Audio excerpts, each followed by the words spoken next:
Yeah, the biggest one that we ever got into was, we had 13 American ships in it.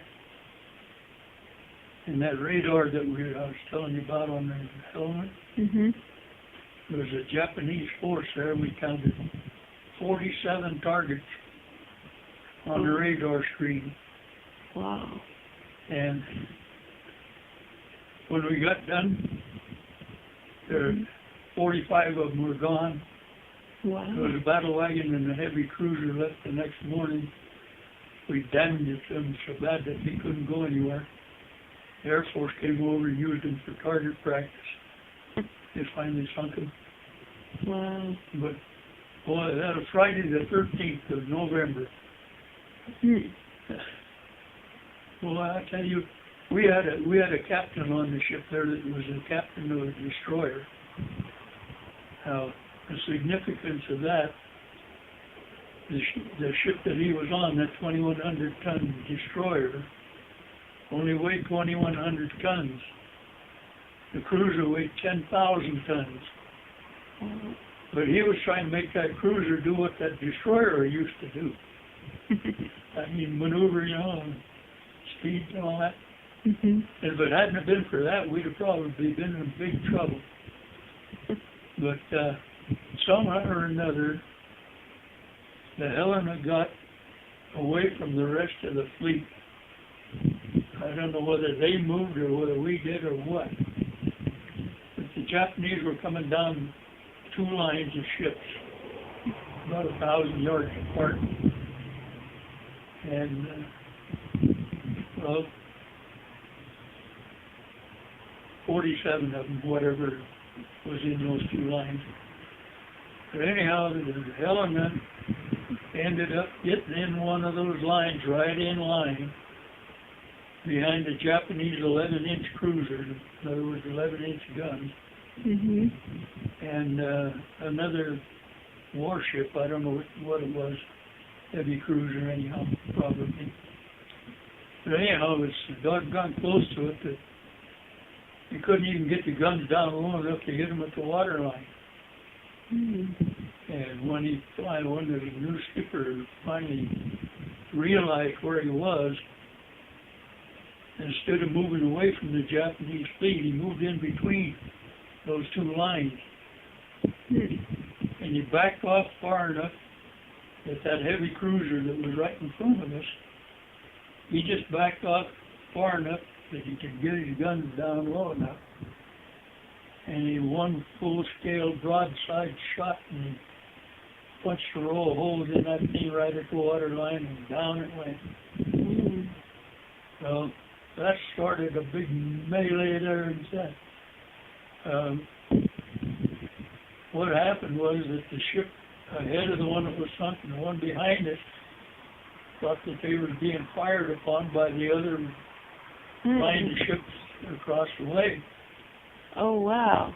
And anyhow, every time they'd shoot a round of ammunition off across the way and miss one of those ships, our new skipper parked the Helena right where those shells landed. Then the guys that were doing the shooting, they'd overcorrect trying to get to somebody else or us, and they'd miss the target again.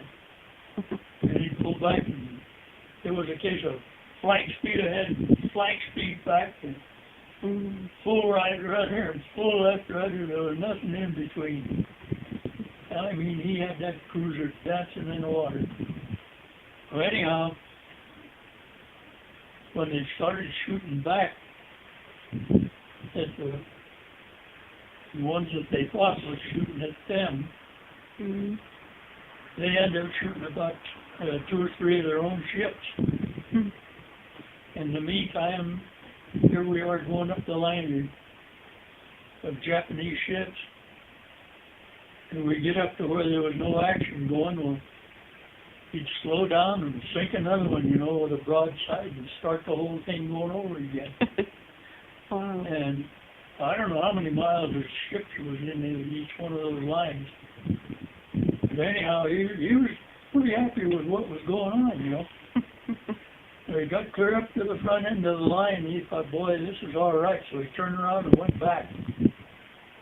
And same thing, if it got a little bit dull, he'd liven it up by sinking another one of their ships, you know. Well, it ended up that they sunk at least 7 of their own that night. Wow. And anyhow, we made that double run up and down the full length of those lines of those ships. You know, we never got a scratch. Wow. Nothing ever hit us. Goodness. And one thing, it was a close shave though, when we finally got back to where our ships were. I was all alone in the mess hall on a damage control station during general quarters. And I had a set of these sound-powered headphones on. And over the phones came the word, stand by for a ram.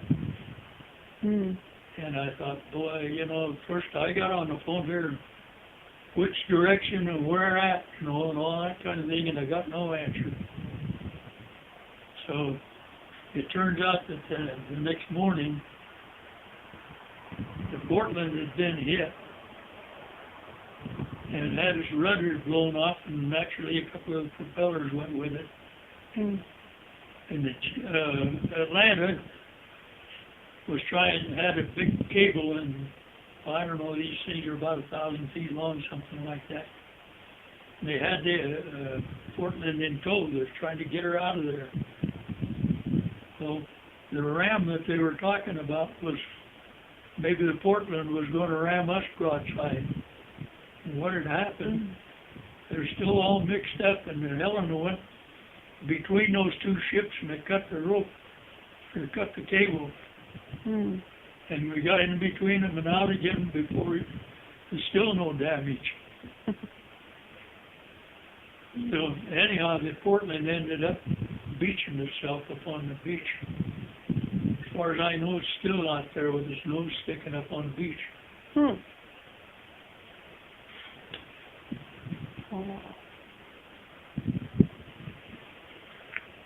Yeah, all that, and we never got a scratch. But that was the one that broke the back of the Japanese. We took Guadalcanal and Solomon Islands. Campaign came to an end right there. But then it was a case of island hopping, and wherever there was a Japanese stronghold on any of those islands, well, we had to neutralize them. That's what we was doing in Kula Gulf. These 11 ships came down there, were reinforcing the troops who were already on the island. They had new guns, fresh ammunition, food and supplies, and all that kind of stuff. Anyhow, we lost the Helena, and they lost 11 ships.